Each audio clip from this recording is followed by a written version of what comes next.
नमस्कार, मैं तत्वगुरु आपका स्वागत करता हूं अपने YouTube चैनल सरल समाधान में। मित्रों, आज मुझसे किसी सज्जन ने पूछा कि क्या श्राद्ध मात्र एक परंपरा या एक प्रथा है या इसका कोई वैज्ञानिक आधार भी है। मित्रों, सबसे पहले बता दूं कि श्राद्ध में दुनिया के यानी आधुनिक विज्ञान से भी प्राचीनतम जो विज्ञान था, उस विज्ञान की जो मुख्य पुस्तक है यानी कि आर्ष ग्रंथ वेदों में भी पितरों की सत्ता और श्राद्ध का महत्व बताया गया है।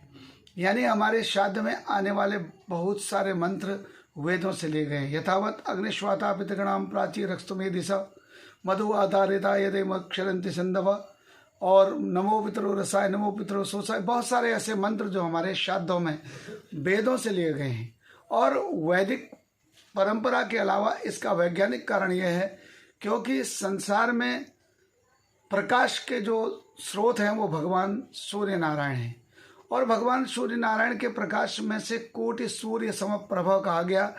यानी कि उसका मतलब करोड़ों सूर्य के समान प्रकाश नहीं, बल्कि इसका मतलब है कि सूर्य से निकलने वाली करोड़ों प्रकार की किरणें, करोड़ों प्रकार के प्रकाश, जिनमें से केवल मात्र हम बैजनी से लाल के मध्य के प्रकाश को ही देख पाते हैं।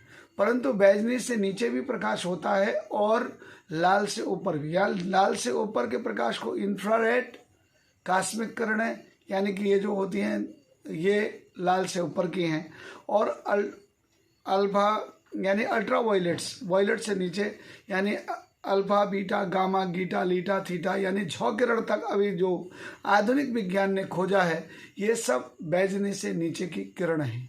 तो मैं आपको बता दूं कि बैजनी से नीचे की जो किरणें हैं वही किरणें जो है इस समय कि पृथ्वी में सबसे ज़्यादा पराबैंगनी किरणों का प्रभाव रहता है।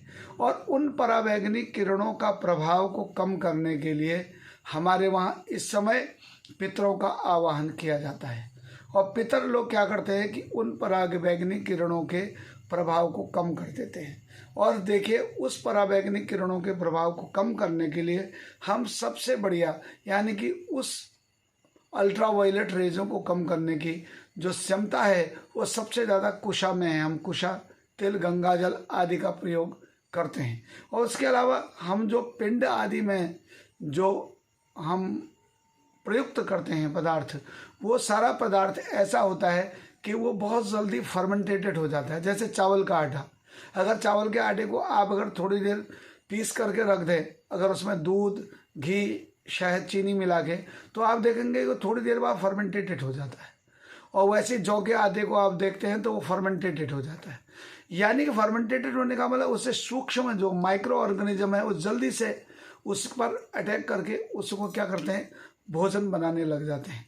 तो इसी प्रकार से जो माइक्रो ऑर्गेनिज्म और जो माइक्रोवेव जो हैं, जो हमें नुकसान पहुंचाने वाली, उनका प्रभाव हमारे शरीर पर न हो, इसलिए ऐसे पदार्थ से ऐसी ऐसी वस्तुओं का प्रयोग करके हम श्राद्ध करते हैं जिससे कि वह किरणें या वह सूक्ष्म जीवाणु उन चीज़ों पर प्रभाव डाल करके तृप्त होकर के चले जाए और हमारे शरीर को नुकसान न पहुंचाएं।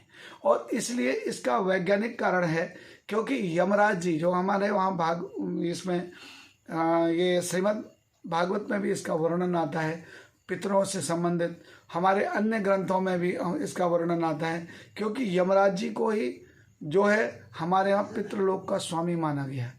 यानी पितृलोक जाने के लिए यमराज जी के लोक से होते हुए ही जाना होता है। तो इसलिए जो संसार में आने वाली, प्रोड्यूस होने वाली जो सूक्ष्म किरणें हैं, उन सूक्ष्म किरणों के प्रभाव को रोकने के लिए जिन जिन हम अपने माता पिता और अपने पुरखों का हम आवाहन करते हैं और उनको प्रदत्त अन्न आदि, पिंड आदि दान करते हैं, उससे हमारे शरीर में किसी भी प्रकार का रेडिएशन का खतरा नहीं रहता है। इसलिए रेडिएशन से मुक्ति प्राप्त करने के लिए हम श्राद्ध आदि कर्म करते हैं। और